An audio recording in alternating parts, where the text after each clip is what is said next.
Nag-create tayo ng katulad ko, in my case. Oo. Alam mo, hindi ko rin akalain na ganun ang backlash nun eh. Yung ginawa kong pag-resign. Pero ang laki pa lang ng epekto nun. I was really surprised. Ang laki pala ng epekto. Ako nga, nalungkot ako na ganun pala. So, minsan nagsisisi nga ako, bakit ako nag-resign tuloy?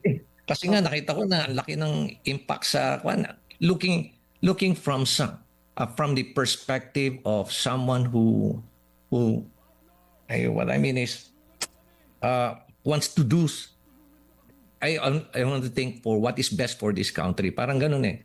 Pero hindi ko akalain na bumagal, ang laki ng epekto. Nalulungkot din ako kuminsan, para ako tuloy na ko konsensya, di ba? Pero, hindi ko rin alam eh, bakit. Kaya, bakit kasi binigyan ako ng isang posisyon na well-defined naman yung trabaho ko. Bakit naman nila biglang papahintuin? Hindi ko maintindihan talaga eh. Hindi ko talaga maintindihan. Okay, so that's one. That's an inconsistency for you. What else? Well, siguro yung how fast yung in terms of decision making.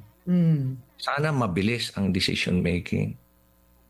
I really don't know why there was so much delay dito sa pag-create ng ICI. Okay. From the time that the president came up with a pronouncement, diba?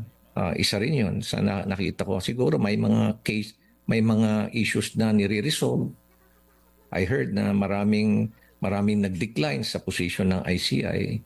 Kaya siguro nagkaroon ng delay. Pero, syempre, that also impacted yung trust ulit. Bakit nade-delay? Bakit napakabagal since the time na nagsalita si President?